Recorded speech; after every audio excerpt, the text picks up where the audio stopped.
All right, so in this video, I'm going to share with you 3 simple points that I think will be rather confusing and probably annoying to a lot of people. It'll be confusing because it's not a clear right or wrong judgment, or it's not a clear this is good, this is bad kind of situation. It's more of something kind of like a choose your own adventure kind of thing. If you ever remember reading those books as a kid where you get to choose, where you go in the story.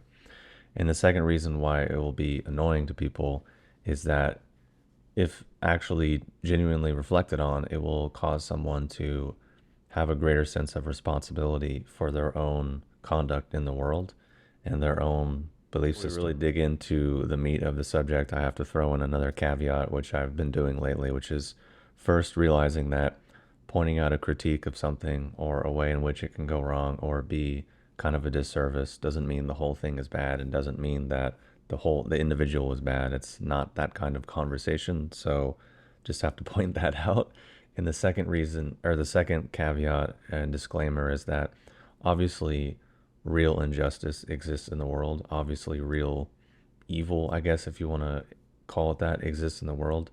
I'm not denying that. I'm not rejecting that. I just want to get that clear from the start so I can kind of preempt a lot of the negative comments that will arise, and probably a lot of the annoyance and frustration that people will have for what I'm going to be getting into. So with that out of the way, let's actually get to the point of the video. So the first couple points that I want to make is that it's really easy for us to take what we believe to be the high road when we're in a circumstance where there's no sacrifice, effort, or really risk required from us.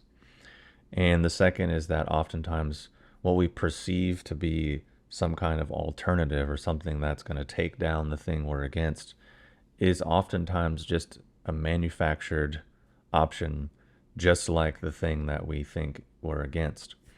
And one thing that I've really noticed a lot that most people don't do is be critical of, or be just as critical of what they believe in as they are for what they don't believe in. And I feel like, at least personally, that's something that has always made me a little bit weird, in that I'm equally as critical, or whatever words you want to use, equally as inquisitive or equally as concerned with how we got from A to B, with things that I agree with and things that I disagree with. To me, it's somewhat of an equal playing field. And even things that I think, feel, believe, whatever, I also try to look into and inquire to see if they're actually valid, or if it's just some, again, another manufactured option. So getting to the major point of the video is I'm going to make 3 basic points. The first is that when, looking at the world, or casting judgment on others, or casting judgment on, certain situations or historical events, one thing that I don't think a lot of people consider is that under the same circumstances, with minimal risk and minimal risk of consequences, yet with massive personal gain to be had, they would likely do the same thing and make the same choices. And I think that's a painful and annoying thing that a lot of people don't consider, is it's very easy to kind of blame everything on some perceived external enemy, when it's like, dude, we're all human. And like, if you look at most criminals, the mass majority of the time, they don't think they're going to get caught. They construct a situation in their mind that usually validates and gives them a free pass to do whatever they're doing. And a great example of this recently, it's kind of mundane, but if you look at what happened with Liver King and his whole apology, he was out with his exact story about how he was justifying in the mind and why he thought it was okay to basically lie to people for years. And that's more or less how we all function, positively and negatively. It just depends on what the actual action or behavior is. So that's the first point. The second is that, people can only make informed decisions with the information they've been provided. So I mention that because it's really easy to get caught up in anger and frustration and resentment for other people, or really, feel like you're got this secret knowledge or this hidden information and everyone else is just in the dark and stupid and asleep. When it's, sometimes that is true, of course. People do bury their head in the sand and live in denial or reject information. But the thing is, I would almost guarantee that as much as someone who is against that I would assume that they are doing the same exact thing, meaning they're basically only looking over here for what they agree with, what supports and validates what they think and feel. And then they're kind of rejecting and ignoring anything that possibly contradicts it, which is why I think probably when I made videos that appeared to be slightly critical of conspiracy theories, people got super angry, super upset, super hostile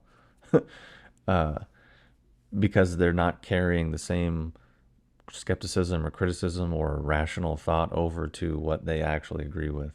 They're just kind of putting it on one side, which is exactly what they claim to be against. So that's something to really consider. And like, people can only make informed decisions with the information that they've been given. The third and final point is that people tend to get into these kind of things because of some personal experience of injustice that they are then layering out and projecting out onto the world. And oftentimes these two things really aren't related. It's just, I mean, a great example I can give you is when I moved to Portland in 2014. I was really confused because I would meet all these really, really angry feminists, and I hadn't really encountered them in such a volume before. And it was took me a little while to realize, like, what is this creature, and what is this functioning? Because they would, they talk about all this political stuff, they talk about all this social stuff, and make all these, gross, broad generalizations about men and all these things, and I would be like, well, wait.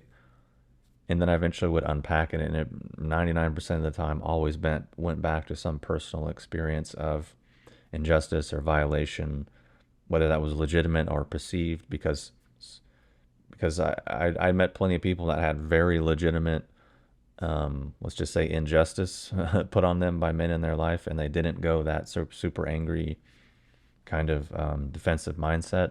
And then I met a bunch of people, or a bunch of people who didn't really have those experiences. They had kind of like slight perceived, like you didn't say the right word or you didn't behave in exactly the way that coincides with my expectations. So you are X, Y, and Z, and I am upset. And I'm like, well, they're kind of just creating that for yourself.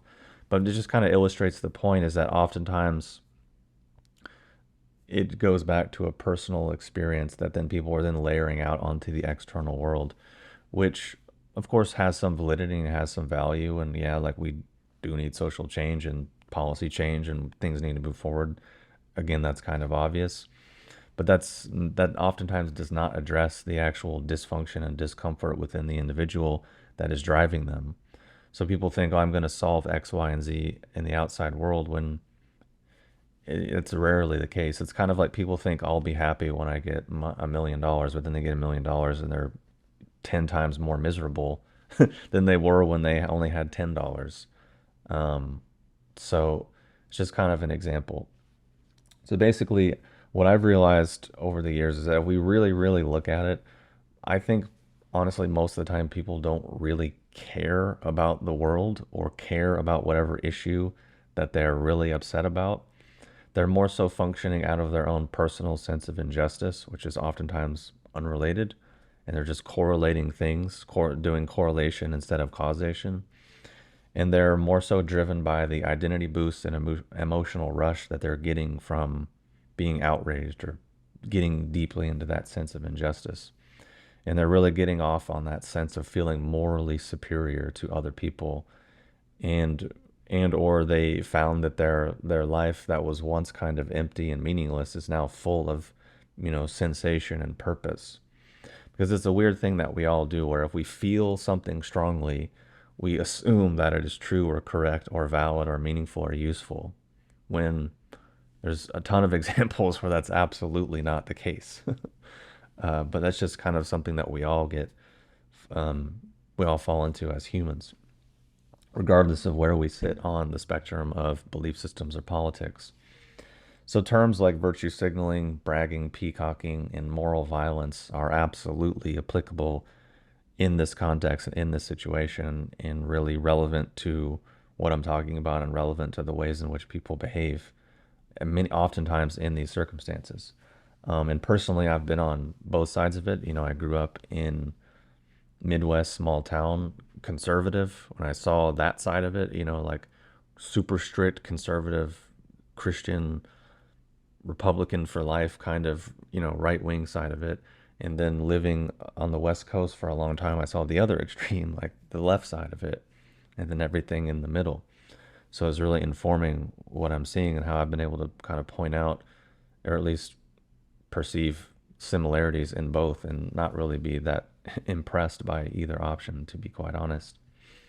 And I've just seen again over the years how easy it is, especially in modern times, to sit back, in our recliners and our comfortable living in situation and cast these moral judgments on the world without us actually having really any skin in the game.